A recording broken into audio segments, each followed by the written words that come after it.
طبعا بداية صباح الخير. بما اني اليوم قاعد انا من الشغل عندي اجازة، فقررت اني اسولفكم على تركيا وجو تركيا ووضع تركيا والسوالف. بس هسه شنو مشتهي اني نسكافيه، خلينا نروح للبيم، يعني نروح للماركت نشتري نسكافيه ونرجع لكم مرة ثانية.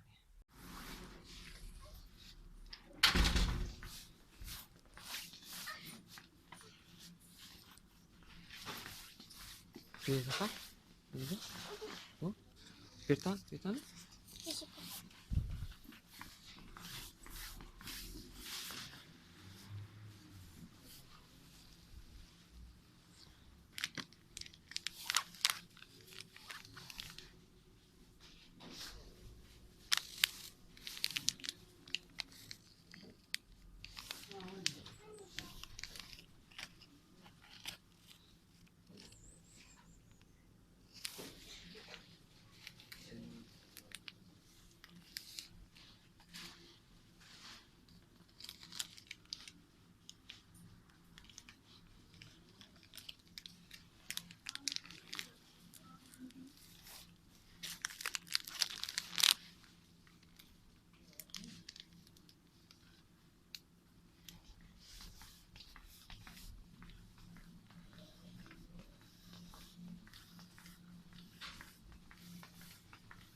طبعا بعد ما رجعنا حسوي النسكافيه ونقعد شوي نسولف وندردش على الحبشكلات يعني. يلا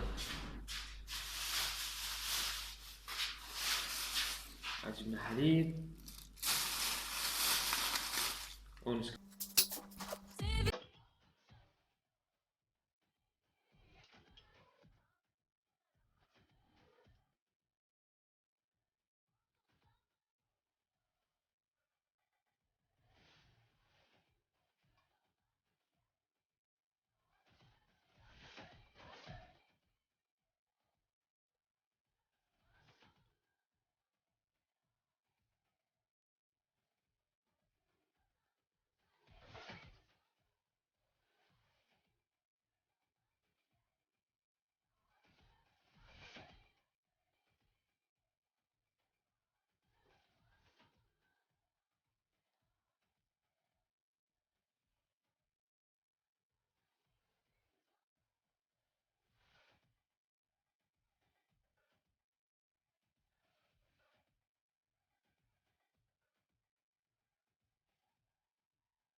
طبعا نبدأ بالسالفة. أول شي السلام عليكم.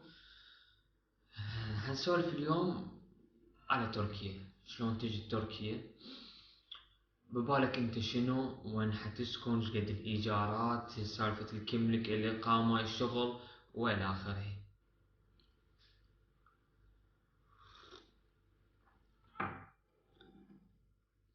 أول شغلة لازم تحط ببالك انت شنو. انت هنا لما تجي عندك الفيزا مالتك صالحة شهر واحد داخل تركيا، أو حطك إياها أقولك شهرين، بس هي شهر واحد هاي نهايتها. فأنت تقرر يا اما تقدم على يو ان اذا كان مبالك انك خارج برا تركيا اصلا، اما اذا كان انت بودك انك تبقى داخل تركيا فتقدم على اقامة سياحية، الكملك الاحمر المعروف هذا الشيء. الاقامة الانسانية ملغية هالفترة، ماكو ابد اقامة انسانية. فاذا تريد تقدم يو ان تحجز انت اصلا من بغداد او من اي دولة إن كانت، من مطار على مطار انقرة، تنزل تروح على مقر اليو ان تقدم طلب مالتك لليو ان. خلينا نحكي على فوائد ومضار اليو ان بالنسبة كشاب إذا أنت أصلا ما ناوي تهاجر برا تركيا. اليو ان يعطوك مساعدات، تمام. حيسافروك يعني للخارج، حتظل بالخارج 6 أشهر. أنت هم يصرفون عليك وقعدوك بسكن، بس ورا هال6 أشهر ترى ياخذون من عندك كل شيء. هاي يمكن حتبقالك بس $200 مال أكل يعني.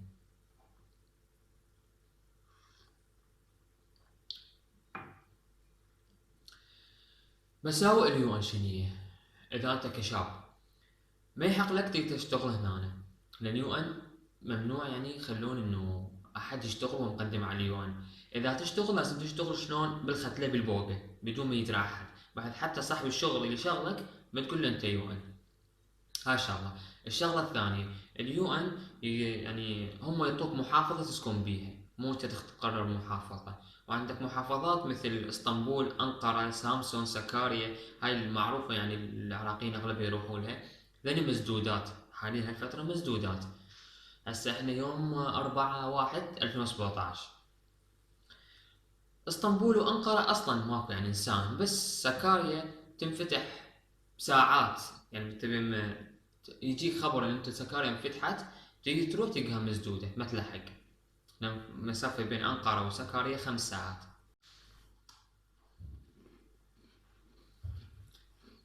هاي اليوم قلت لك يعطوك محافظة بكيفهم، وانت تروح بهالمحافظة شوف الوضع اللي مالتها.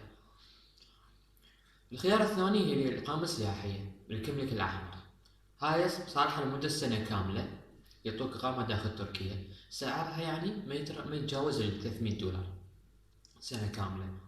اكو هاي مكاتب هنا منتشرة يسوي لك اياها، يعني حيسوي لك بيها يسوي لك سي كورت التأمين الصحي، يسوي لك الفردة نمرة، يسوي لك حساب بالبنك، يطلع لك فيزا كارت، ويسوي لك بعض الشغلات مال ثبوت نفوسية وهالسوالف. فهاي أول شغلتين لازم انت تفتهمهن وشوف انت ايش تختار، لو هاي لو هاي. وراها حاحكي لك هسه على الإيجارات والشغل. الشغل متوفر بتركيا، بس بالشتاء يقل دائما، لأن هنا الثلج برد هالسوالف دائما يقل الشغل. سكاريا بالذات اللي أنا ساكن بيها يوميتها يعني ما تنزل أقل 40 ليرة، والليرة تساوي 400 دينار عراقي. محافظة سامسون أعلى يومية بيها تقريبا 30 ليرة، شغلها خليل كلش يعني. بس سكاريا يعني معروفة إنه هي أم الشغل.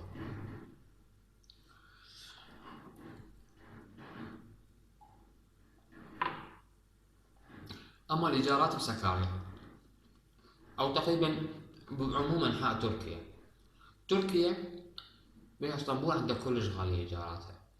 أنقرة يعني تلقى بإيجارات زينة بالشغل ما متوفر ذاك الشغل. سامسون إيجاراتها رخيصة بالشغل ماكو. سكاريا خلينا نقول معتدلة. تمام. الميدان مال سكاريا اللي هذا يصير المركز يعني، أسعار الشقق بيه 3 وصالة، يعني 3 غرف وصالة.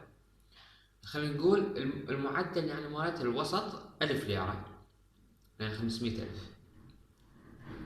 هاي تجيك شنو؟ تجيك يعني بيها أثاث بس مو ذاك الأثاث القوي، هاي فشي اسمي. تجيك دوار غاز، دوار غاز اللي هو هذا، خلينا نشوفكم اياه.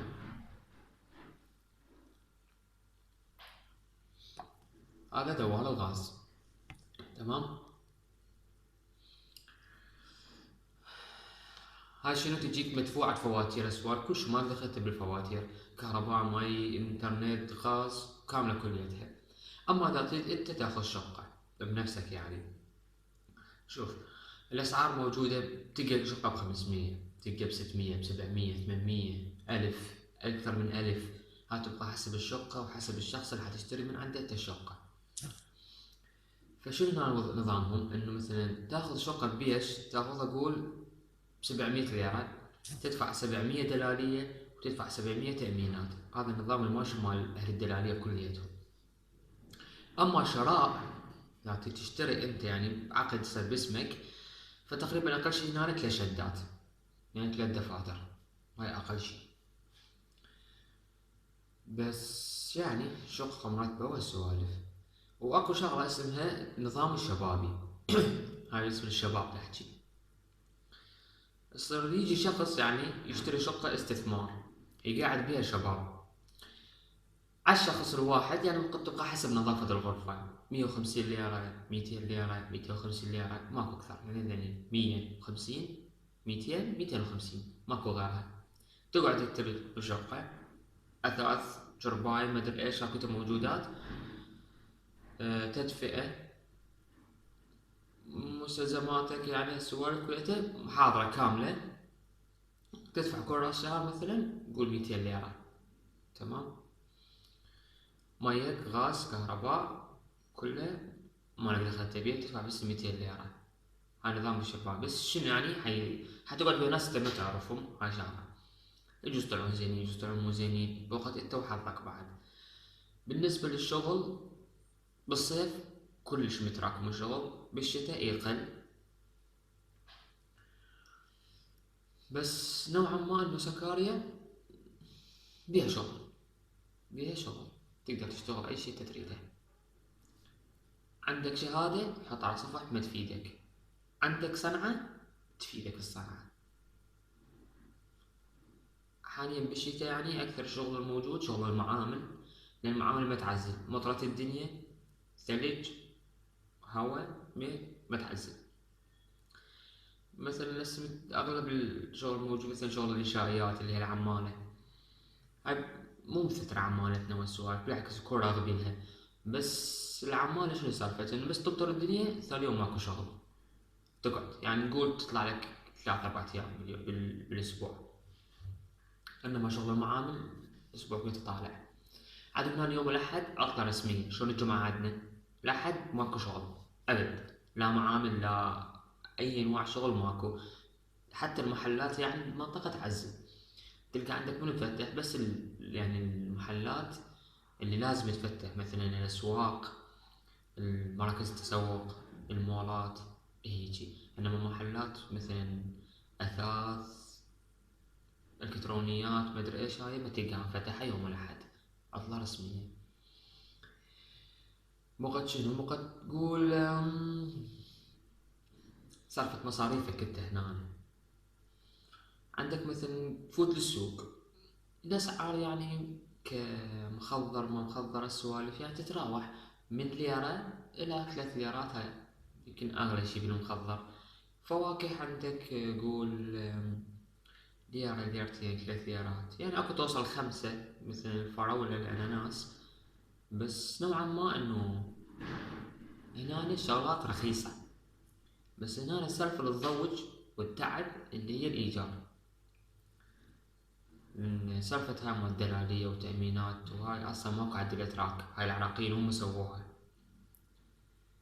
فيعني هذا شي مختصر عن تركيا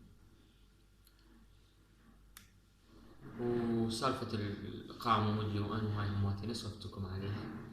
إن شاء الله أكون فديتكم، وأي سؤال